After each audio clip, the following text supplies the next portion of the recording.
Alright, Cannes Diaries number 3.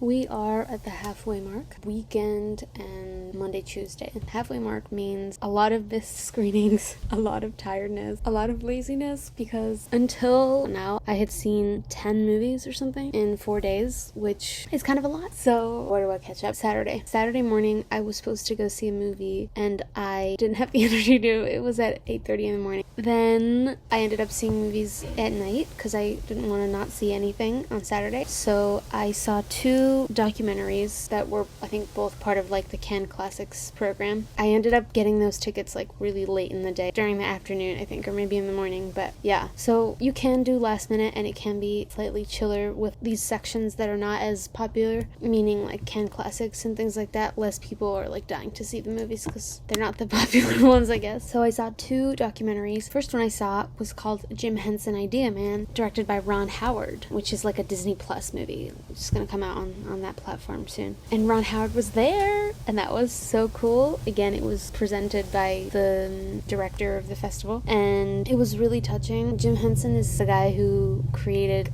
all the Muppets and Sesame Street and all those characters, namely Kermit, obviously. And so it's a documentary about him and his work, because he also did animation and experimental filmmaking, and Labyrinth and Dark Crystal and things like that. So it was a really good film to learn more about him. I actually didn't realize he was the same guy who had done, Sesame Street and Labyrinth and Dark Crystal. I did not know that was the same person. And it makes sense now, but it's still pretty cool. It's just a movie about an artist and about his passion and about his obsession with his work, and that's always really fun to see. Really cool to see, I should say. And the movie itself is pretty good, It's like probably my second tears of the festival. Yeah, I did cry, I think at some point. I don't remember exactly when, but it's just, this guy created so many characters that I'm attached to, even though like he died before I was even born. So I think that's super cool, this idea of legacy and everything. I was thinking about that a lot while I was watching it, how I could have never imagined that his characters would still have the impact that they have today, I think, namely with Sesame Street. So that was really cool, and it was awesome to see Ron Howard there. It was crazy to hear his voice, because I'm a huge Arrested Development fan, and he is the narrator of that show, so I know his voice very well. And so seeing him in person and hearing his voice not narrating an episode of the show was kind of surreal. But yeah, that was cool. A lot of the other members of the movie were there too, so that was nice to see them all together, standing ovation at the end and everything. So that was great. And then I saw another documentary about an artist, this time Michel Legrand, the French composer, orchestrator, musician, etc. That one, I loved the contents of the movie.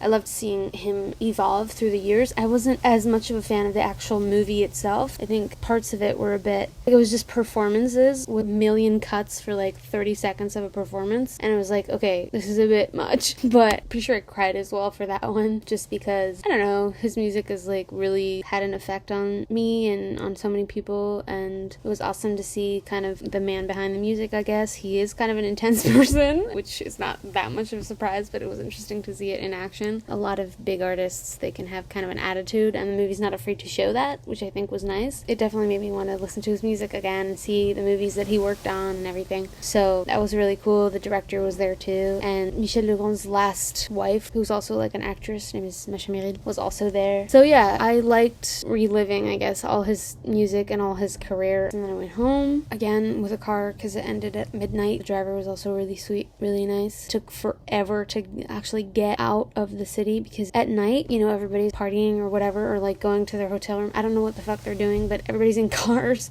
and so it's like bumper to bumper traffic, and it takes like 20 minutes just to get out of the city, if not more. I finally got home and slept, and then again Sunday I was supposed to see a movie in the morning, and I missed it because I was too tired and I just gave up on it. This one was a movie from the Un Certain Regard selection, again, called Armand. It's a Norwegian film, I'm pretty sure, because it's with the actress from Worst Person in the World. Again, talking about this movie. I love that movie. But it's a different director. It's not Joachim Trier. And I was like, oh, I really want to see this. I love this actress. But I did not muster up the courage to wake up. So I missed it. And in the rules of Cannes, that is a big no-no, because it means that I didn't show up to 2 showings for which I had tickets. And when that happens, your access is blocked to the ticket office for 24 hours because they want to avoid people doing that, which I totally understand. good, but I should have known better, and I didn't. So I got my first no-show alert blocking me out of the ticket office, but it's okay because I already had some tickets for Monday, so I wasn't too panicked. On Monday, I saw 3 movies. I wanted to see 4, but I saw 3 movies. First one was a Semaine de la Critique movie called Blue Sun Palace, about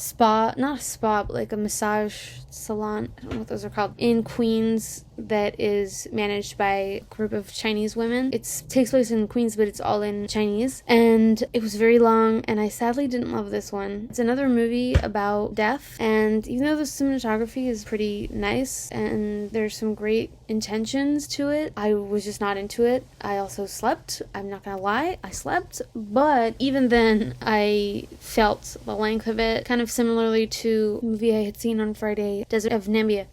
I get the vision, but I think the final product doesn't work because it's too long and it's too stretched out for a feeling that stays the same feeling during the whole movie. I mean, it's a horrible feeling, and I know that in real life it does take time to go away, if ever, but it's this thing of grieving someone, and I feel terrible about it, and I can't move on, and my entire life is consumed by it, and I'm gonna spend the rest of my life chasing them whereas they're gone, which is a shared feeling for a lot of people, but 2 hours of that with not much evolution until like the last 5 minutes, and even then you expect it since the beginning, so it's not anything groundbreaking. So I don't know, there was something a bit underwhelming about it, and it felt like it lacked substance, let's say. Even though, again, I think there were great intentions there, I don't think it's altogether a bad movie. I just think I didn't enjoy it, and I think it's, again, too long. So that was the first movie. It was very early in the morning, but I made it that time because I tried to not go to sleep too late on Sunday night. So after this first movie on Monday morning, I saw a second movie at a theater that's kind of far away from Croisette and everything, called Le Licorne. I took the bus there. The bus was full of people because everybody's trying to get to the parallel cinemas and rooms from the same spot, which is the Croisette, and it was just like, I was getting flashbacks to Paris, not in a good way. And I finally got there, and I went in line for another Un Certain Regard movie called L'Histoire de Suleiman, so like Suleiman's story. I knew what the movie was about. It was about a Uber Eats or Deliveroo or whatever driver on his bike, in Paris. But what I did not know is that it's also a lot about his journey towards getting his papers. He's from, oh God, I don't know how to say this in English. Guinea? Yeah, I'm not sure I'm pronouncing that right. And he arrives in France for reasons that we don't understand until the very end. But anyways, the premise of the movie was already very interesting to me. I had seen a documentary that had the same concept a couple years ago I had liked a lot, called La Guerre des Centimes. So I really wanted to see this one, and it did not disappoint. I think so far it's my favorite. That one and Simone de la Montagne easily kind of stand out to me. I mean, this one is just, I can't recommend it enough. It's so beautiful. I think I have a very personal kind of appreciation for it because I recognized so many of the places where he goes, because it takes place in Paris and mostly on the right bank, and literally a scene was filmed 5 minutes away from my house, and other scenes were shot in places where, I knew them so well. It kind of gave me a new look on something I knew so well already, and that's always amazing. I always love that when movies can do that. And the performance is incredible by this main guy who plays Suleiman. It's just amazing, and the cinematography is beautiful. It really supports the story really well. It's discreet, but it works. I just love that movie. Again, I cried. Because it's very emotional, and it's a hard story about the treatment of these people who don't have papers when they come to France because they need to come for various reasons. And this movie does it really beautifully and shows that reality in a really amazing way and really brings you into it. So I think it's a really necessary movie as well, with the added value that it's genuinely a good film in my eyes. I loved it, and the main actor, insane performance. So good, it's like ridiculous. So I loved that one. And right after it, in the same theater, so I just left the room and queued again, I saw my first movie from the official competition, because I hadn't seen any movies from the competition until this movie, which is Limonov, the Ballad, which is a film about this guy, Edward Limonov, Eddie Limonov. I didn't know this guy before seeing this movie. I think I somewhat knew it was a biopic, but I didn't know who this guy was. So it's a movie about his life with Ben Whishaw, who's really good in this movie, actually. But the movie itself, I was not a fan of. I mean, it's a biopic, so it tries to say so much about him in, like, I think it's like a 2-hour movie or something. 2 hours and 15 minutes. I don't remember. And I didn't fall asleep, whereas it was my third movie of the day, so I think that's telling that it does have sort of a dynamic feel to it that works. It has some awesome choices with, like, title cards and uses archival footage in a way I really like, integrating Ben Whishaw into what seems to be real archival footage of, like, New York City. So I liked some ideas in it, but the general film, I don't know, it feels like just an accumulation of events of this guy's life with no direction other than like, oh, this guy's kind of a rebel or something, but the movie doesn't say anything about that. You don't know what it's thinking, the movie. There's no voice, which I guess that can be okay sometimes, but with this one it felt a bit weird because it's about this guy who has strong opinions that like change a lot, but who's very vocal.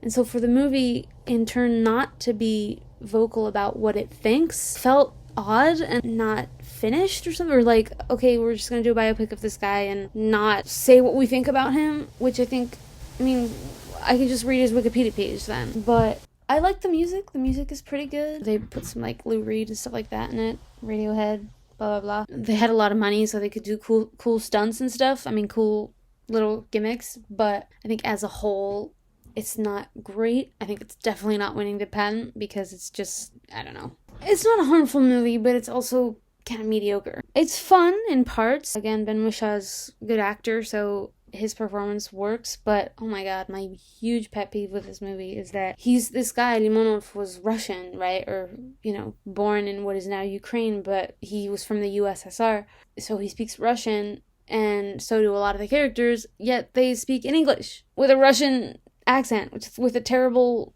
wishy-washy Russian accent. So you're just like, oh my god, you guys are speaking to each other in the USSR in Russian, but in English. I understand that it's for the purpose of the movie, so that it's more bankable and it's in English, so we don't have to put subtitles and be a foreign film or whatever, but I was just so distracted by that because the accents were sometimes really bad. So I think there are just things like that about it where it felt like it was, I don't know, it just didn't work in some places. And this guy, this figure who's a real person, obviously has kind of a complicated moral I mean, if he has a moral backbone, his positions are somewhat ambiguous throughout his life, and you don't really know. He's not a clear good guy or a clear bad guy. He's just kind of all over the place. I guess that makes it hard to do a movie about him, but I mean, you chose to do a movie about him. I feel like a movie that does a biopic like this needs to decide, like, am I trying to get these people to empathize with him or not? I know that's basic, but I think it's true. I think with any character you need that, and I think this movie just doesn't do that for political purposes. Like, they don't want to seem like they're condoning this guy who has done controversial things, but then it's like, okay, then don't do a movie about him. But I mean, the whole point of a biopic is that we're supposed to kind of be like, oh, I get it. I don't with this one. I'm just like, this guy is just like off the wall and kind of a dick and kind of weird and kind of never satisfied with himself, but that's it. You know, there's no, yeah, I don't know.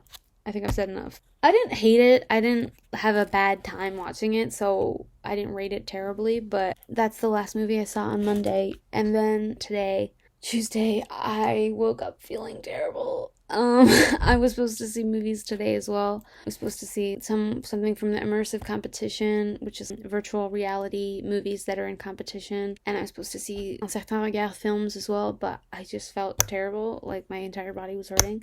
So that's why I'm saying I really feel like I'm in the halfway point where I'm just like, okay, I need to like take a break. And I think I have movies tomorrow, and I think I might feel better. I hope I do, because I don't want to do nothing. But yeah, I'm starting to feel it. But yeah, I will update when I see more.